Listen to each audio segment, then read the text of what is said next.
crunch deadline to get out. So once I kind of pushed through that slump in January, then I was able to get kind of a nice backlog in the bank again and remember why I started podcasting. And that's really interesting that you said that you remember your why.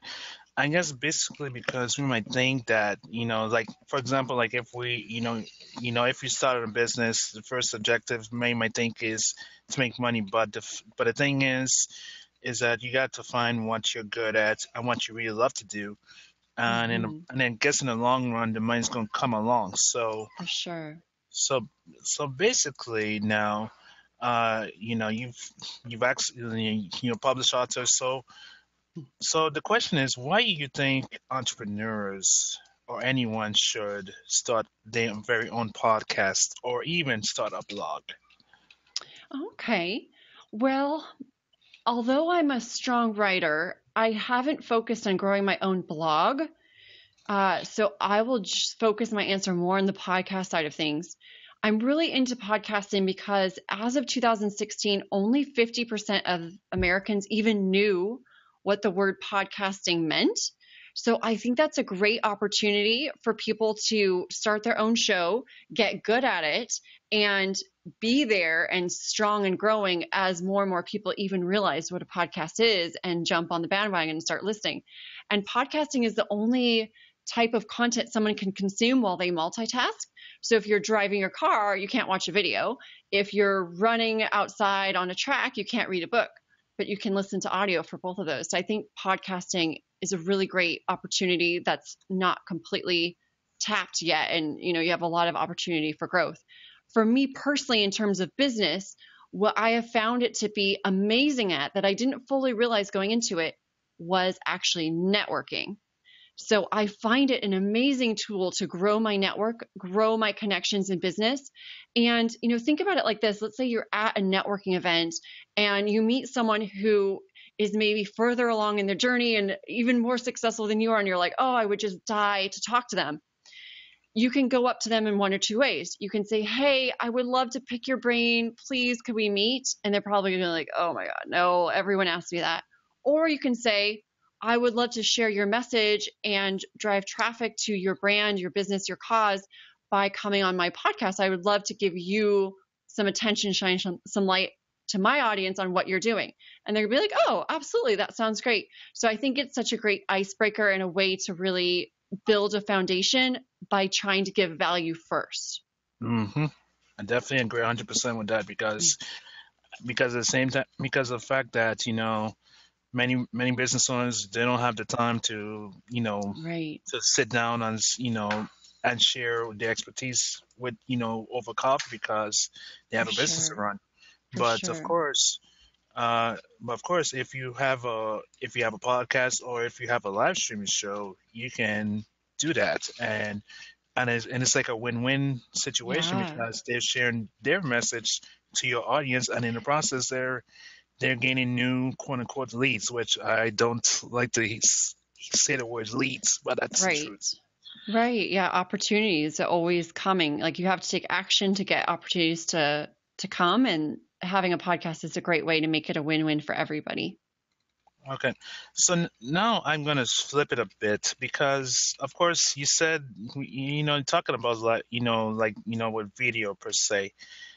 I kind of make an argument on live video because I see this as a live streaming, especially as an opportunity to build your audience at the same time, in addition to the podcast. So, what would you say to that? And will you reframe it again? So what would I say to doing Like, a live streaming video podcast? yeah, doing live streaming compared to a podcast. What do you say to that? Well, I say if you're willing and able to do it like you're doing, it's genius and you should. So that's one of my goals starting this month is to do more live streaming. And for me, also live streaming teaching, because my background's in teaching. So I love to share the screen and actually take people inside of my ClickFunnels pages and say, okay, this is what I did. Here's where you click, do that, and make it like a real live streaming teaching opportunity.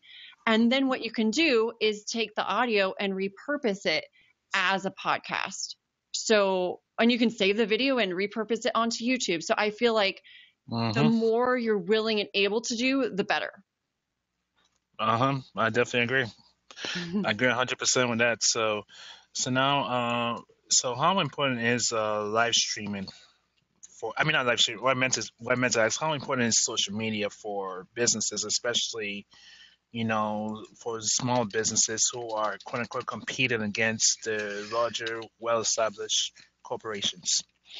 Well, I think there's never been a better opportunity to really carve out your space in a market as compared to the big boys than ever before, because big companies, they get entrenched in their rules, their regulations, their how we've always done it, or maybe they have like 10 people that they have to clear something with before you can actually make a decision. But if you're a small business, if you're a one man shop or a small team, you can be one person shop. I shouldn't make it gender specific, but you can be more agile. You can just like react to stuff more quickly. You can build relationships one to one, and it will just grow word of mouth. So I think that small business, it doesn't matter the size of the business, you have a better opportunity than ever before. And social media, it's just the way that we interact these days more so than anything else. So if you're not online, if you're not being active, I think that you're missing out on a big opportunity, and it's only going to keep growing. So jump in while you can, or jump in sooner than later. Yeah, definitely. So which social media platform is your favorite to use for your business? Um, well, I guess my favorite for business is definitely Facebook, just because I have the biggest presence there. Personally, I really enjoy Instagram because I love photos. So my Instagram is at Laptop Laura, and it's not really business focused. It's kind of a mix. It's sort of like sharing what I'm actually doing, maybe some travels, coffee photos, pictures of my cute dog, and then also I'll throw in some shares as well about, oh, check out this episode on my podcast, or, oh, here's a business meeting I just went to and look who I met and a picture with them or whatever. So I kind of mix it in. I decided not to create a separate profile just for my business, just because I'm managing so many things as it is. Um, but if you have the time or you can make the time, I think that it's valuable. Okay, now earlier you mentioned that you started your business in Germany, and why do you think it's important for anyone to basically spend extended period of time in a different country outside of their own, yeah, especially now since the world is quote unquote globalized? Oh, I could spend a whole hour talking about this. Think that's such a Go great ahead. question. No. I think it's such a great question and such an important concept. So, I studied abroad in Germany when I was a junior in college, and I feel like, and then since then, I also studied Spanish and lived with actual host families in Mexico and Costa Rica. I feel like it's such a great opportunity or experience to not be in the majority wherever you are, whether that's with language or race or cultural norms, religion, it doesn't matter. I think that it's important to feel what it feels like to be the one that's different, to be the one that's odd, to be the one that doesn't fully understand what the heck is going on, because it gives you so much more empathy and understanding for other people, how they're feeling when they come into your world, your country, your city, whatever.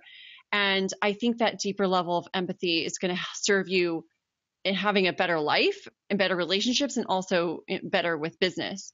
So I think that it's just an amazing opening experience to learn about yourself, to learn about other cultures, to learn about other ways of doing things. Because we take so much stuff for granted. We think this is just the way it's done. But then you go somewhere else and you're like, oh, they're doing it a completely other way. Maybe I'll take pieces of that and work it into mine. So I think it's an awesome question, and definitely I encourage everyone to do it. Okay, awesome. So now, since you host your own podcast, I give podcasters, broadcasters, all the format to ask me a question here on the show. So I'm gonna Oh, allow you to ask me a question. very cool. I would ask you then, what are your best tips for getting booked on other podcasts And vice versa, what are your best tips for getting awesome guests that you really want onto your own show? Okay. Well, I can tell you I haven't been on many podcasts, but I can tell you for the to get great guests is to basically build relationships with them on social media. That's my Mm-hmm. opinion because of the fact that if you have a giver's mentality in providing value for them, then I can guarantee you they're going to appreciate it a lot, Yeah. and they'll trust you more, and they'll know that you're one of the great people who wants to share the message with your audience, and they'll be glad to be on your show. And of course, I learned this lesson basically from when I first started my show 4 years ago. It because because the majority of the first few episodes, first couple months were people I interviewed from my alma mater, Sam Houston State University, because I already knew them Right. for years, and so they were willing to be on my show when I first started out, and then over time it has extended because of because of basically for me Twitter was my go-to. I love that Mm. platform a lot, and I participate on a whole lot of Twitter chats, and I can say now that half of my guests has come from Twitter. Very cool. So that's one advice I would give, and but of course it's kind of oxymoron to say that I'm using Facebook Live to record all my shows because I